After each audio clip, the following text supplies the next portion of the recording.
السلام علیکم دوستو، آج کی ویڈیو میں ہم بات کریں گے ایک ایسی بیماری کے بارے میں جو آج کل بہت عام ہو گئی ہے، اور وہ ہے تھائرائیڈ۔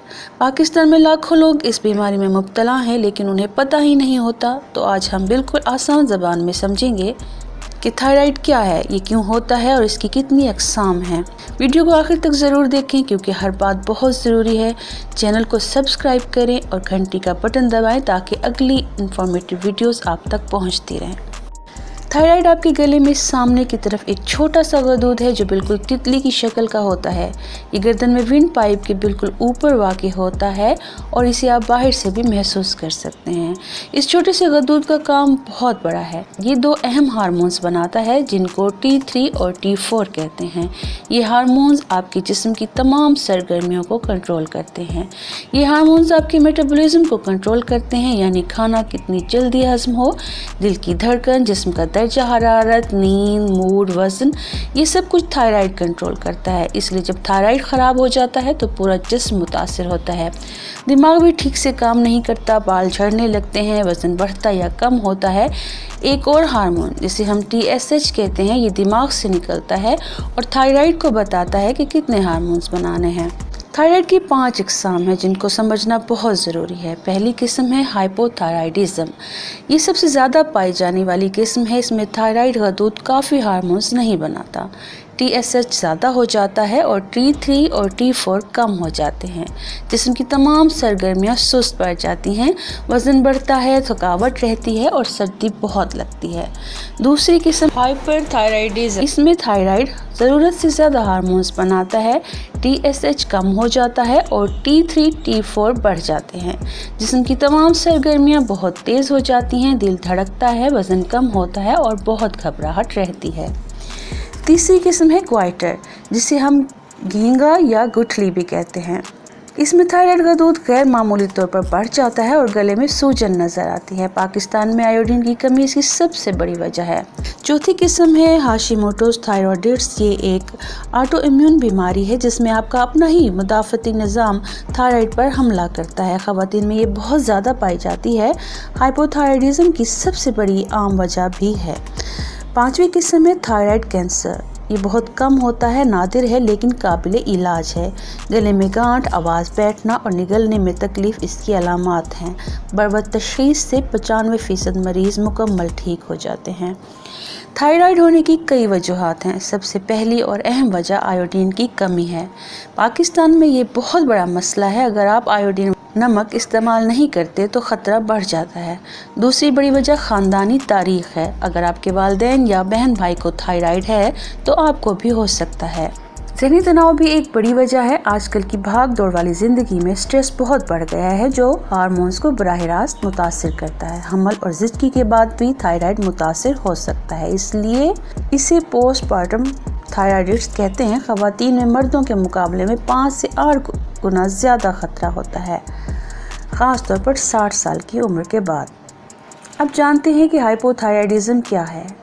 اس میں جسم سست پڑ جاتا ہے۔ اس کی علامات بھی آہستہ آہستہ ظاہر ہوتی ہیں۔ سب سے پہلی اور عام علامت ہر وقت تھکاوٹ۔ آپ رات کو پوری نیند لیں پھر بھی صبح اٹھ کر تھکے ہوئے محسوس کریں گے۔ دوسری بڑی علامت ہے بغیر کسی وجہ وزن کا بڑھتے جانا، حالانکہ آپ کھانا بھی کم کھا رہے ہوتے ہیں۔ سردی بہت زیادہ لگنا ایک اور اہم علامت ہے۔ جب سب کو گرمی لگ رہی ہو، آپ کو سردی لگے، قبض ہونا، یادداشت کمزور ہونا، بال بہت زیادہ جھڑنا، یہ سب ہائپوتھائرائڈزم کی نشانیاں ہیں۔ جلد بہت خشک اور کھردری ہو جاتی ہے۔ ڈپریشن اور اداسی بھی تھائرائیڈ کی وجہ سے ہو سکتی ہے۔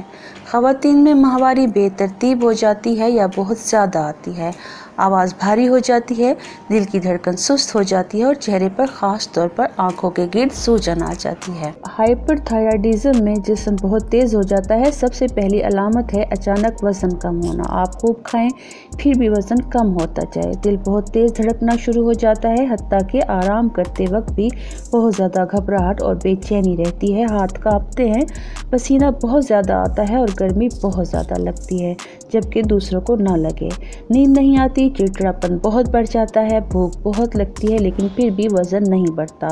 بعض مریضوں میں آنکھیں ابھر آتی ہیں، اسے گریوز آپتھالمیپتھی کہتے ہیں۔ اسہال بھی ہو سکتا ہے اور پٹھوں میں کمزوری بھی آ جاتی ہے۔